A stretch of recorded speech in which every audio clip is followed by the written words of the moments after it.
కాబట్టి మనం ఎన్ని చేసినప్పటికీ అక్కడికి వెళ్ళవలసిందే. కాబట్టి మనకి పర్యవసాన భూమి అదే కనుక సర్వం కర్మాంత జ్ఞానేంద్రియ సమాప్తి గీతాచార్యులు కూడా అన్నారు.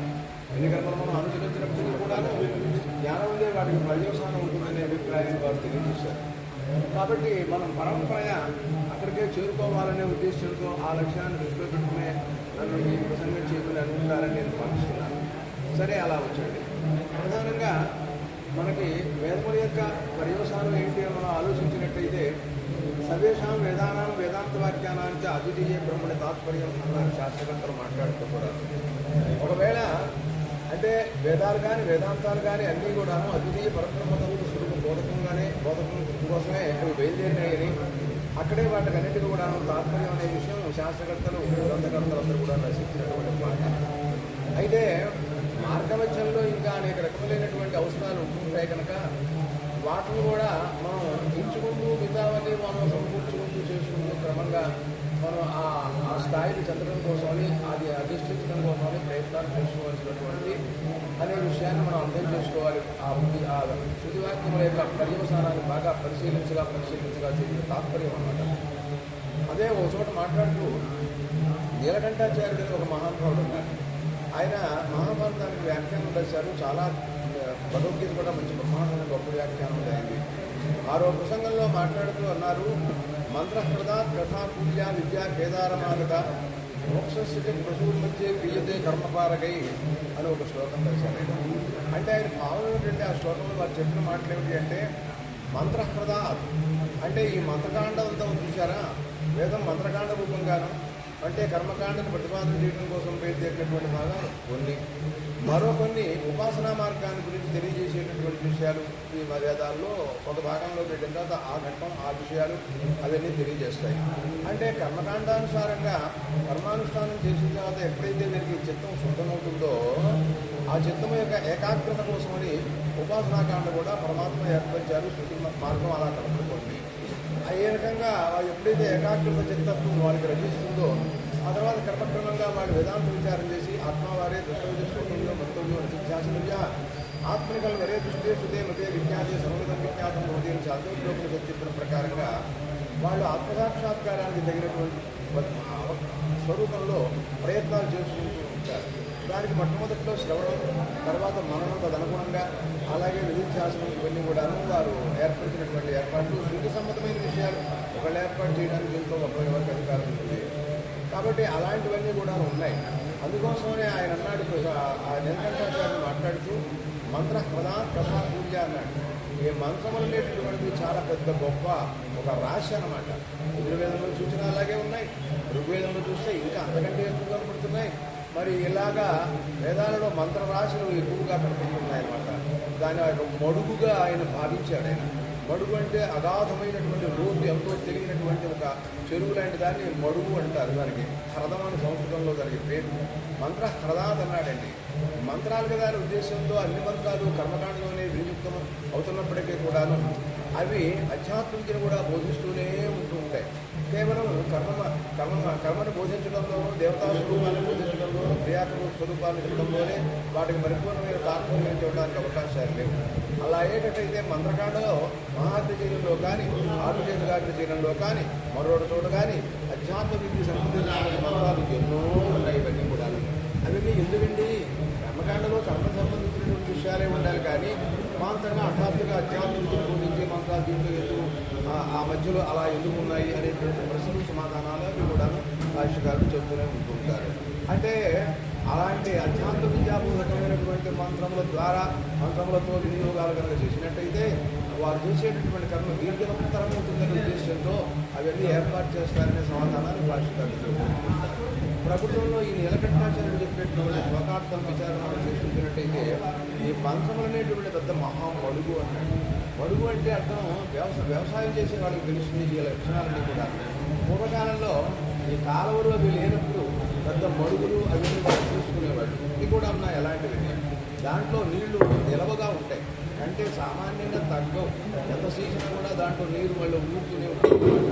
ఆ చుట్టూరా ఉండేటువంటి క్షేత్రాలు ఉంటాయి, పొలాలు ఉంటాయి. ఆ పొలాల్లో పంటలు పండడం కోసమని వాళ్ళు దీంట్లోంచి నీళ్లు ఏతామంటారు దాని తెలుగులో. దాంట్లోంచి పైకి లాక్కొచ్చే విధానాలు వాళ్ళు యంత్రం పెడతారు దాంట్లో. ఆ రకంగా నీళ్లు పైకి వచ్చిన తర్వాత ఆ నీళ్లు దాన్ని చేలల్లోకి వెళ్ళడం కోసం ఒక బోధి ఏర్పాటు చేస్తారు. కూల్య అంటారు సంస్కృతంలో దాన్ని. ఆ కూల్య ద్వారా అది చేలల్లోకి వెళ్ళాలన్నమాట. వాళ్ళ ప్రధాన లక్ష్యం ఏంటంటే ఆ చేలల్లోకి వెళ్ళినట్లయితే ఆ చేలు బాగా శుభ్రంగా తడిచినట్టయితే, నీళ్లు సమృద్ధిగా దానికి ఉన్నట్లయితే అక్కడ నాటినటువంటి బీజాలు, విత్తనాలు అవి ఎంతో గొప్పగా ఫలించడానికి అవకాశం ఉంటుంది. క్షేత్రం లేనిదే పంట పండదు కదా, లోకరీతి కదా. అమాట భగవద్గీతలో గీతాచార్యులు కూడా ఇదం శరీరం కౌంతే క్షేత్రమిత్య విధీయతే ఏతద్యో వేత్తం ప్రాహు క్షేత్రజ్ఞ అని ఆయన కూడా అన్నారు. కాబట్టి ఆ క్షేత్రం అనేటటువంటిది చాలా పరమ పవిత్రమైనటువంటిది కనుక దాంట్లోంచి మనకు పంట రావాలి. కాబట్టి నీళ్లు లేనిదే, నీటి సహాయం లేనిదే జరగదు కనుక ఆ నీళ్ళని ఈ కాలువల ద్వారా ఈ ఏతాలను తీసి ఈ హృదంలోంచి తీసుకెళ్ళి పెడతారన్నమాట. పెడితే దాంట్లో క్షేత్రంలోకి పెడుతుంది. ఆ తర్వాత పంట పడుతుంది. లోకరీతి, లోకానుభవమైన విషయం, అందరికీ అనుభవయోగ్యమైనటువంటి విషయం, ఇది అందరికీ తెలుసు. దీన్ని వేదాలకు ఒక సమన్వయం పెట్టాడు ఆయన. ఈ మంత్రములు అనేటటువంటి ఒకనొక మడుగులు అన్నాడు ఆయన. మంత్ర కథాపూల్య, దీంట్లో కొన్ని ఉపాఖ్యానాలు కూడా చెబుతుంటుంటారు. వేదాల్లో కూడా చాలా ఇంట్లో మనసోపాభ్యం ప్రియత అంటూ దేవాసురా సంయత్తాసనం, ఒకటి కాదు రెండు కాదు అనేక ఉపాఖ్యానాలు చెబుతుంటారు. ఏమంటే అసలు విషయం చెప్పకుండా ఈ సోదంతా ఎందుకు అని కొంతమందికి అనుమానాలు వస్తూ ఉంటాయి. కాదయ్యా, మనస్సుకి ఎప్పుడు కూడా విషయం ఎక్కాలి కానీ మనం ఏదో మనం చెప్పుకుంటూ పోతున్నాం, వాళ్ళు వింటారు మనకు అనవసరం అని అలా ఉండకూడదయ్యా. అవతల వాళ్ళ మనస్సుకి హృదయంగమంగా ఉండాలి. కాబట్టి విషయం కొన్ని ఉపాఖ్యానాలతో చెప్పినప్పుడు కానీ శృతి వాళ్ళకి అవతల వాళ్ళకి శ్రోతలకి దాని మీద ఆసక్తి పెరగడం ఉద్దేశంతో వాళ్ళని సముఖీకరణం అంటారు దాని పేరు. వాళ్ళని అభిముఖంగా చూసుకోవడం కోసమని, వాళ్ళ మనసుకి భావాలు అతకడం కోసమని శృతి ఎన్నో ప్రయత్నాలు చేస్తూ ఉంటుంది అనే విషయాలు భాష్యకారులు అడుగడుగునా కూడా చెబుతూ ఉంటుంటారు. ఈ కథలు అనేటటువంటివన్నీ ఓ కూల్య అన్నాడు. అంటే ఒక కాలవల్లాగా దాన్ని పోల్చాడనమాట ఆ మహాత్ముడైన. దాంట్లోంచి నీళ్లు పెడుతూ ఉన్నాయన్నాడు. మంత్ర కథా పూల్య విద్య కేదారమాగత. అక్కడ మనకి ఏమిటి అంటే కేదారం, వాళ్ళకేమో పొలం, మనకేమిటంటే విద్య జ్ఞానం అన్నమాట దానికి అర్థం, అధ్యాత్మ విద్య అన్నమాట దానికి అర్థం. అంటే ఈ మడుగుల్లోంచి, ఈ మంత్రంలోంచి క్రమక్రమంగా మనకి ఆ కూల్యం ద్వారా, ఆ ఉపాఖ్యానములు అనేటువంటి కాలముల ద్వారా మనకి ఆ విద్య ప్రాప్తి, విద్యలో వ్యాప్తి అవన్నీ జరగడానికి అవకాశాలు ఉంటాయనే అభిప్రాయాన్ని వారు తెలియజేశారు. మోక్షస్య ప్రసూహు, ఈ విద్య వల్ల ఏం జరుగుతుంది అంటే అది ఏ రకంగా ఆ చేను పంట పండటానికి ధాన్యం కానీ, మినుగులు కానీ, పెసలు కానీ ఏ రకంగా మనందరికీ కూడా ఉపయోగించే ధాన్యాలు పండుతుందో అలాగే ఈ విద్య కూడా ఏం చేస్తుందంటే మోక్షం అనేటువంటి ఫలాన్ని ఇస్తుంది అనమాట దానికి అర్థం. దానికోసమే ఇది బయలుదేరుతోంది అని చెప్పాడు ఆయన. అయితే ప్రియతే కర్మపారకై అన్నాడు. చేలోకి నీళ్లు ఏతాంతో ద్వారా నీళ్లు కాలువలోంచి పెడుతుంటే మధ్యలో చేలోకి వెళ్లే మధ్యలో ఆ కాలువలో ఉన్న నీళ్ళని ఏదైనా పక్షులు తాగుతాయి. ఎవరైనా ఒక గ్లాసు నీళ్లు తాగి దాహం అయితే తీర్చుకుంటారు. లేకపోతే ఒక బిందె నీళ్ళు ఎవరైనా పట్టుకెడతారు. పట్టుకెడతారు, అది కూడా వాళ్ళకి అవసరం. పాపం దాన్ని మనం ఏం కాదంటామండి. ఎవరైనా పోట్లాడతారా వాళ్ళతో, ఏమయ్యా నేను చేలో కోసం నీళ్లు పంపిస్తున్నాను, నువ్వు పట్టుకెళ్ళడానికి వీల్లేదు, నువ్వు దాహం తీర్చుకోవడానికి వీల్లేదు, ఓ పక్షులారా మీరు తాకూడదు అని ఎవడన్నా దెబ్బలాడతాడా? ఎవడో ఆడను కదా. అవి కూడా మధ్యలో జరుగుతూ ఉంటాయి, అవి కూడా ఉపయోగమే. అంతా ప్రపంచమంతా సుభిక్షంగా సమస్త ప్రాణివర్గం క్షేమంగా ఉండాలనేటువంటి విశాలమైనటువంటి భావంతో బయలుదేరినటువంటి శృతిమాత కాబట్టి అవన్నీ తీసుకుంటుంది. అలాగే ఈ మంత్రములన్నీ ఉన్నాయే, ప్రియతే కర్మపాలకై అన్నాడు. ఇవన్నీ మంత్రాలన్నీ కూడాను అధ్యాత్మ విద్యను బోధించడానికి బయలుదేరినప్పటికీ కూడా మధ్యలో కర్మానుష్ఠాతులు మేము దీన్ని వినియోగించుకుంటామండి, మహాత్మజనుల్లో విష్ణుగోపదానం కోసం ఈ మంత్రాలు మేము వాడుకుంటాము అని అన్నారనుకోండి, వాడుకోండి అయ్యా దానికే ఉంది, మంచిదేను అని అంగీకరిస్తారు. అట్లా వేదాలన్నీ కూడాను ఇంచుమించుగా అధ్యాత్మ విద్యను బోధించడం కోసం బయలుదేరినాయనే విషయాన్ని మనం అంగీకరించాలి.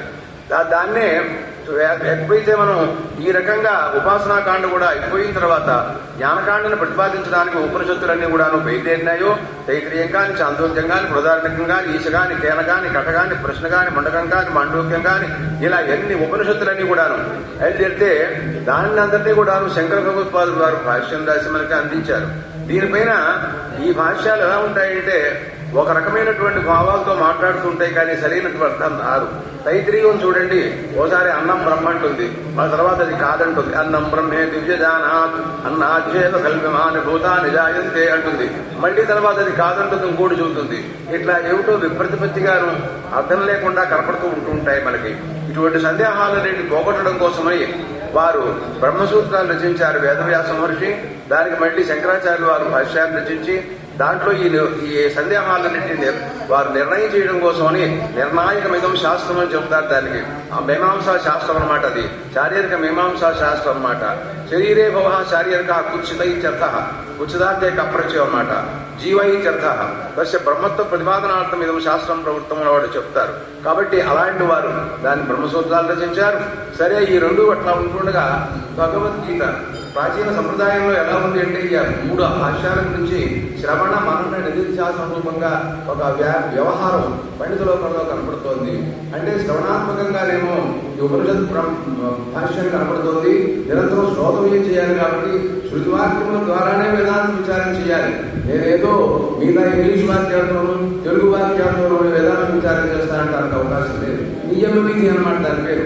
అంటే ఆత్మగా గురు సన్నిధానంలోనే గురువు చెప్పగా వినాల్సిందే కానీ మార్గాంతం దానికి లేదు అనే విషయాలు వాళ్ళు దాంట్లో నిరూపిస్తారు. కాబట్టి ఆ రకంగా శ్రవణాత్మకమైనటువంటి శాస్త్రం వేదాంత శాస్త్రం ఉపనిషత్తుల ద్వారా శంకర భగవత్పాదులు వారు రచించినటువంటి నిరంతరం ఆ వేదాంత విచారం చేయవలసినటువంటి అవసరం ఎంతైనా కనపడుతూ ఉంటుందన్నమాట. అయితే దీనిపై మనకు కలిగేటటువంటి సందేహాలన్నింటినీ కూడా నివారణ చేయడం కోసమనే బ్రహ్మసూత్రాలు రచించారు.